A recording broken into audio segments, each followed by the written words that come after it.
जय हिंद दोस्तों, आप सभी का स्वागत है हमारे यूट्यूब चैनल विशाल एकेडमी पर। जैसे हमने कल अपना चैप्टर स्टार्ट कर दिया था संख्या पद्धति। हमने उसमें एक्सरसाइज 1.1 कुछ क्वेश्चन थे उसे हमने हल किया।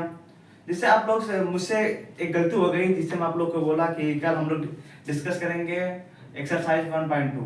तो इसके लिए मैं क्षमा चाहता हूँ, ठीक है। तो क्योंकि जो हमारा एक्सरसाइज 1.1 है, इस पे हमारा कुछ अभी क्वेश्चन रह गया था, ठीक है, जिसे हमको आज हल करना है, ठीक है। तो चलिए चलते हैं अपने क्वेश्चन पर, जो कि हमारा एक्सरसाइज 1.1 है, ठीक है। तो उसमें हमारा जो सेकंड क्वेश्चन था वो क्या था, सुनिएगा। निम्नलिखित संख्याओं का अभाज्य गुणनखंडों का गुणनफल के रूप में व्यक्त कीजिए। कोई हमें संख्या दिया गया है, अभाज्य संख्या है, कुछ अभाज्य संख्या गुणनखंड है, जिसे हमें व्यक्त किसमें करना है, गुणनफल में, ठीक है। हमें अभाज्य गुणनखंड संख्या है दिया है और हमें किसमें व्यक्त करना है, गुणनफल में। तो जैसे हमारा पहला क्वेश्चन है, जैसे हमारा पहला क्वेश्चन है 140, ठीक है। हमारी संख्या इसे हम पहले गुणनखंड को के रूप में व्यक्त करेंगे, फिर उसको गुणनफल के रूप में व्यक्त करेंगे, ठीक है। जिसे देखिए, इसे काटिए, 2 सतें 14, 35, 5 सतें 35, 7 एकम 60। अब देखिए 2 गुणे 5 गुणे 7, यदि हम इसका गुणा जब करेंगे तो हमारा किसके बराबर आएगा, 140 के बराबर आएगा। तो हमें ये हमारा नहीं गुणनफल है, हमें बोला क्या, गुणनफल के रूप में व्यक्त करिए। देखिए इसको हम क्या लिख सकते हैं, 2 गुणे 2 को क्या लिख सकते हैं, 2 का पावर 2 लिख सकते हैं, क्योंकि जब गुणा करेंगे तो हमारा कितना आएगा, 4 ही आएगा। 2 का स्क्वायर कितना होता है, 4 होता है, ठीक है। तो हमें कह रहा है गुणनफल के रूप में व्यक्त करना है, तो इसको हम क्या लिख सकते हैं, 2 की पावर 2 गुणे 5 गुणे 7, ये हमारा क्या है, गुणनफल। हमें यही बोला गुणनफल के रूप में व्यक्त कीजिए। तो जो हमारा ये क्वेश्चन था पहला, 144 के गुणनफल के रूप में व्यक्त करना था, तो हमारा ये है गुणनफल, ये हमारा क्या है, गुणनफल, ठीक है। और सेकंड क्वेश्चन हमारा इसी का है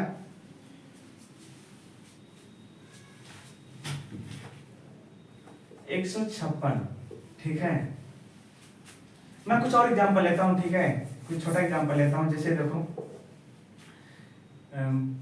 12 हो गया, 2 3 6, 2 6 के 12, 2 3 6, ठीक है, 3 एक 3।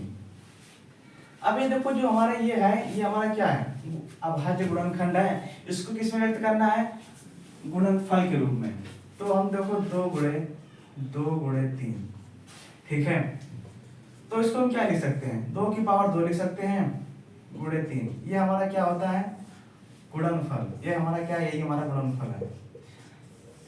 सिंपल सा क्वेश्चन था, तो आप लोग को समझ में आ गया होगा, ठीक है, कि अभाज्य गुणनखंडों को गुणनफल के रूप में कैसे व्यक्त किया जाता है, ठीक है। तो हमारा जो थर्ड क्वेश्चन है, पूर्णांकों को निम्नलिखित युग्मों के यस्यम और एलसीएम ज्ञात कीजिए तथा इनकी जांच कीजिए, ठीक है। दोनों संख्याओं का गुणनखंड ज्ञात कीजिए। अब देखो, जैसे हमें कुछ क्वेश्चन दिया गया, ठीक है, उसका हमें एलसीएम ज्ञात करना है और एलसीएम ज्ञात करना है, और जो 2 संख्या दी गई है उनका गुणनफल, जिसे मैं मानता हूं कोई संख्या ए है और कोई संख्या बी है, ठीक है। इन दोनों का गुणनफल इनके गुणनफल के बराबर होना चाहिए, एचसीएफ गुणे एलसीएम के। कोई संख्या हमारी ए होगी, कोई संख्या हमारी बी होगी। जब इसका गुणा करेंगे और इसका गुणा करेंगे, यदि इन दोनों का आंसर सेम मिलता है तो हमारा क्या कहेंगे, ये हमारा आंसर सही है, अन्यथा हमारा आंसर गलत रहेगा, ठीक है। जैसे देखिए मैं कुछ एग्जांपल लेता हूं, 26 दिया है और 91, ठीक है। पहले हम इसका क्या करेंगे, एलसीएम ज्ञात करेंगे और एलसीएम ज्ञात करेंगे, ठीक है। पहले इन दोनों ज्ञात करेंगे। हमने कल इस पर चर्चा किया था कि एलसीएम और एलसीएम होता क्या है, ठीक है। तो आज बताने की जरूरत आप लोग को नहीं पड़ेगा, मुझे लगता है। तो देखो, इसका पहले हम एलसीएम ज्ञात करते हैं और एलसीएम, ठीक है। 26 और 91, देखो 2 1 9 2, 2 3 6 13, इसको भी देखो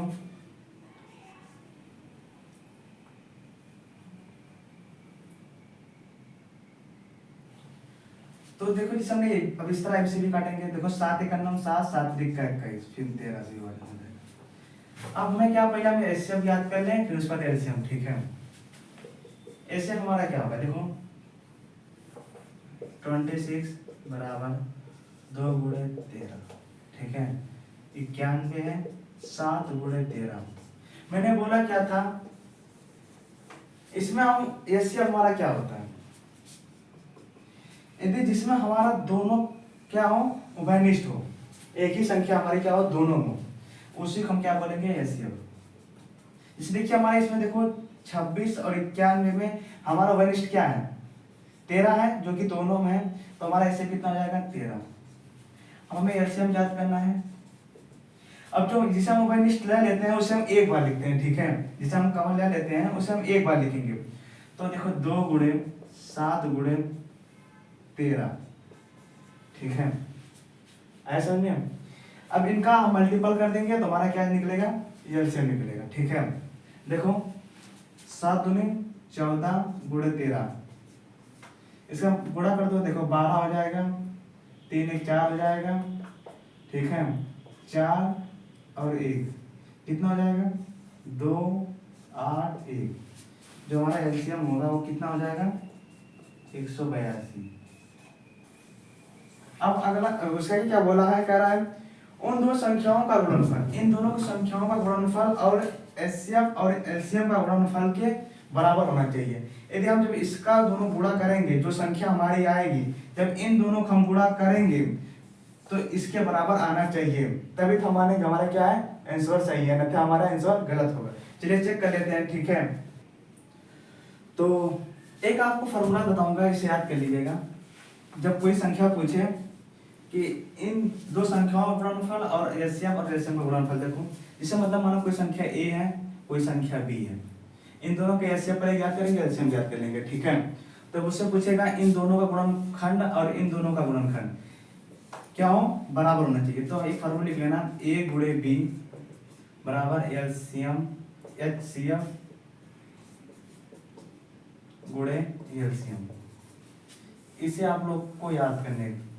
ठीक है, अब जैसे देखो ये हमारी कोई संख्या है 26 है। ठीक है, 26 ले लेते हैं, 26 गुणे 91 बराबर हमारा कितना आया था, जैसे कितना आया था 13 गुणे और कितना था 182।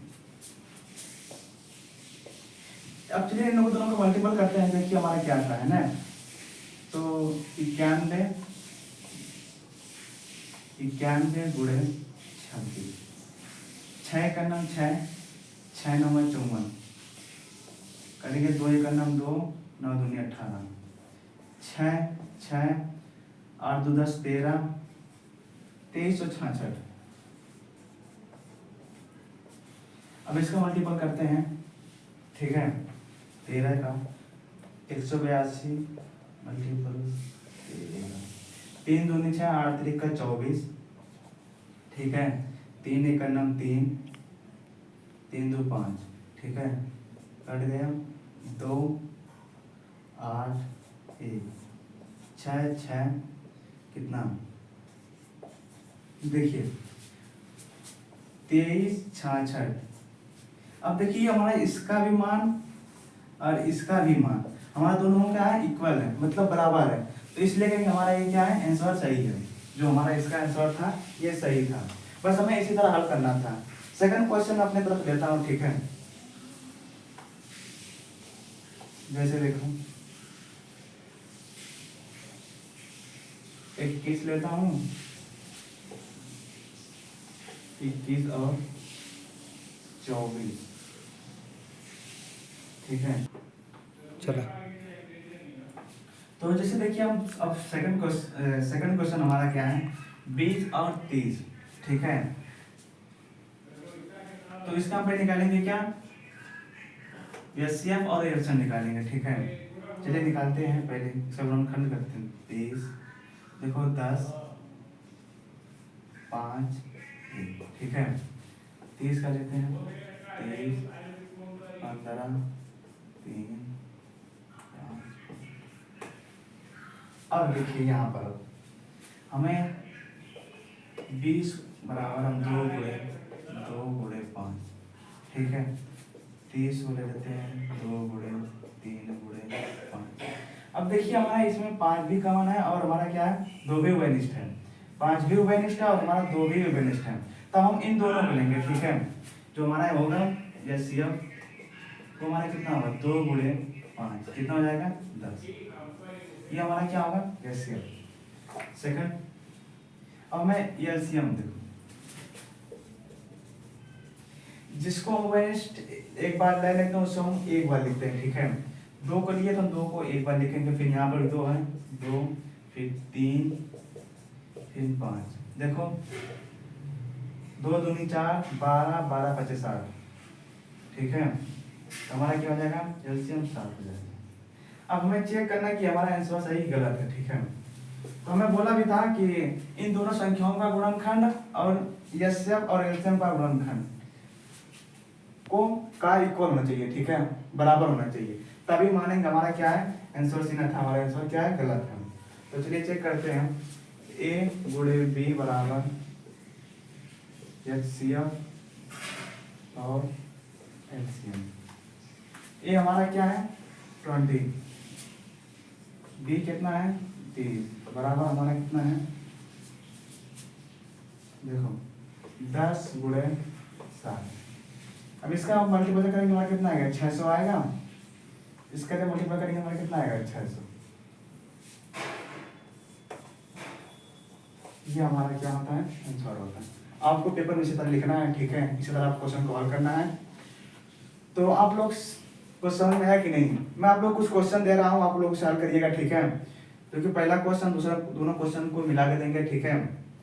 और जो ना समझ में आए उसे आप कमेंट करिएगा, ठीक है, हम उससे आपको हल करके भेज देंगे, ठीक है। तो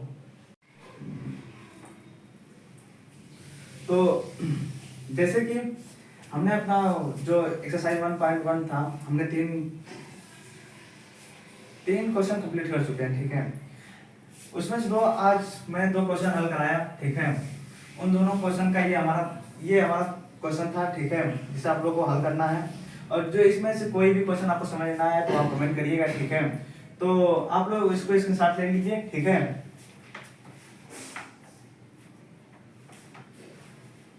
तो आज अपना क्लास पर स्टार्ट करते हैं, ठीक है।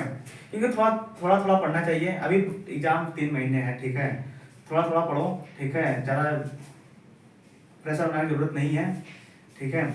हाँ ये बताओ आप लोगों को समझ में आ रहा है ना ये सब जो पढ़ा रहा हूँ। जो चीज़ ना समझे तो कमेंट करिएगा, ठीक है। कोई भी दिक्कत कोई भी परेशानी हो, कुछ लोगों को मैं समझ नहीं आता भाई वही बताएगा, ठीक है। मैं और बेसिक में जाऊँगा, ठीक है, उनको समझाने की कोशिश करूँगा। क्योंकि एक टीचर का फर्ज ये बनता है कि जो स्टूडेंट ना समझ में आए उसे समझाना, ये हम लोग का कर्तव्य है, ठीक है।